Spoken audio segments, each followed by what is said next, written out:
আমার বোন কনভেন্টে পড়া, উচ্চ শিক্ষিতা, আর কাজেই সে কাঞ্চনের সঙ্গে তোফাতটা সে ভালো করে বুঝতেছে কি। ঠাকুরজি যখন মত দিয়েছে যত শীঘ্রই সম্ভব এই বিয়েটা সেরে ফেলো। ঠিক বলেছ মন্দিরা, আমি আজই কাঞ্চনের সঙ্গে কথা বলে তোমার আর দেবীর বিয়ের ডেটটা ফাইনাল করে নেব, কারণ আমি চাই সামনের মাসে ওদের বিয়েটা। বাবা মায়ের অনুমতি আমার দেবীকে বিয়ে করা অসম্ভব। তাই আমার বাবা মা আমাকে বলেছে যেহেতু দেবীকে কেউ নষ্ট করে দিয়েছে, সেহেতু দেবী এখন অন্যের উৎকৃষ্ট কলঙ্ক। কি বললি কাঞ্চন? সেই কলঙ্ক মেনে নিয়ে দেবীকে পুত্রবধূ হিসেবে মেনে নেওয়ার জন্য বাবা মা সামান্য কিছু যৌতুক চান। যৌতুক? কি চান তোমার বাবা মা যৌতুক হিসাবে? নয়, নগদ 5 লাখ টাকা, আর 20 ভরি সোনা, আর একটা বিদেশি কার। বলি ঠাকুরজিকে গৃহবধূ করার জন্য এটা কি তোমার বাবা মার দাবি না তোমার দাবি কাঞ্চন? ছি ছি ছি ছি ছি, এ আপনি কি বলছেন?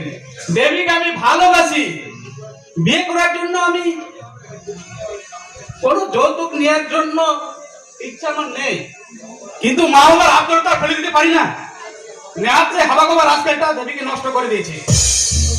তাই তাই কাঞ্চন কি বললে তুমি? একটা হাবা গোবা ছেলে আমাকে নষ্ট করে দিয়েছে, একটা বোধ বুদ্ধিহীন ছেলে আবেগের বসে আমার শরীরে দুপোটা সিঁদুর পরে দিয়েছে বলে তুমি বলছো সে আমাকে নষ্ট করে দিয়েছে আর আমি কলঙ্কিনী? তাহলে তুমি কি করেছো কাঞ্চন? আমার বিশ্বাস, আমার ভালোবাসাকে কেড়ে নিয়ে তুমি আমাকে সর্বহারা করে দাও নি। ওভাবে কাঞ্চনের সঙ্গে তর্ক করা তো উচিত হয়নি। এ ব্যাপারে আমি নিজে কাঞ্চনের বাবা মায়ের সঙ্গে কথা বলবো, তোরা নিশ্চিন্ত থাক, এ বিয়ে হবে। কাঞ্চনের বাবা মায়ের অকাণ্ড যেহেতু তুমি কেমন করে দেবে দাদা? আমি দেবো কেন?